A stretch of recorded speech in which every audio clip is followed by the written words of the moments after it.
Good day everyone and welcome to my video presentation. By the way, I am Kim and this is my Geo-Vlog. This time I will discuss faults and its significance in engineering construction. Before we proceed to our main topic, let's have an overview of faults first. What is a fault? A fault is a planar or gently curved fracture in the rocks of the Earth's crust where compressional or tensional forces cause relative displacement of the rocks on the opposite sides of the fracture. A fault is a fracture or zone of fractures between two blocks of rock. As such, it allows the blocks to move relative to each other. This movement may occur rapidly in the form of an earthquake or may occur slowly in the form of creep.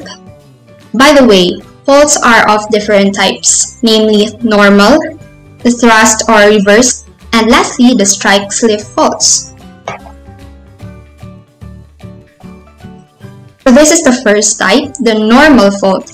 Normal fault is an inclined fault in which the hanging wall has slipped down relative to the footwall. This is the most common type of fault. It forms when rock above an inclined fracture plane moves downward, the sliding along the rock on the other side of the fracture. So normal faults are often found along divergent plate boundaries, such as under the ocean where new crust is forming. The rocks above the fault are called the hanging wall. So this is the hanging wall, and the rocks beneath a fault are called the footwall. This is the footwall.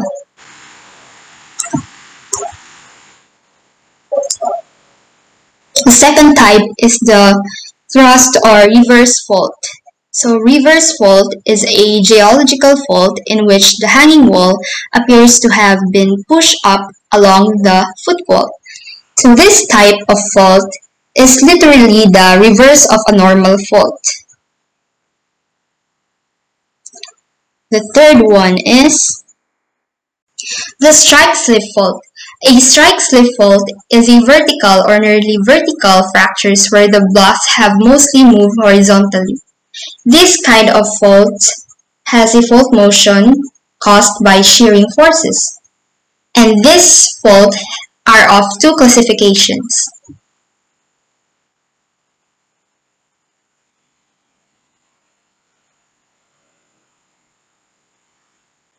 If the block on the far side of the fault moves to the left, as shown on the left, the fault is called left lateral.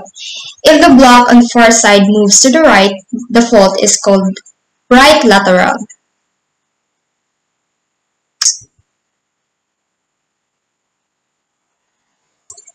Faults in general are where the earthquake occurs. Some are visible at the surface, but others lie deep within the crust.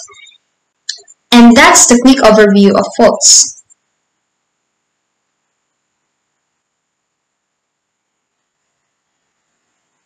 We are right now proceeding to the main topic, which is the significance of faults. Faults are significant in engineering construction due to their various dangers as well as functional effects. And I will discuss 3 of the many examples on the next slide.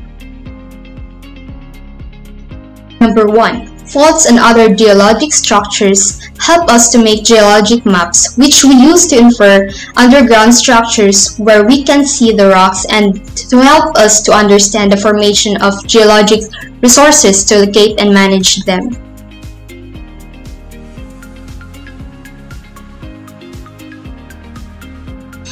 Two, the faulting patterns can have enormous economic importance. Faults can control the movement of groundwater and they can have a major influence on the shaping of the landscape. 3. Faults and earthquake geology. In strengthening a building, it is important to reduce earthquake's force a building is subjected to understand the risk that different areas face for earthquake hazards, we need to know where faults are and how they behave. A fault exists if it has produced an earthquake or left a mark on the surface of Earth. Once a fault has been identified, the next step is to determine how it behaves. And that was the end of the presentation. I hope you have learned something from it. Thank you for your time and God bless.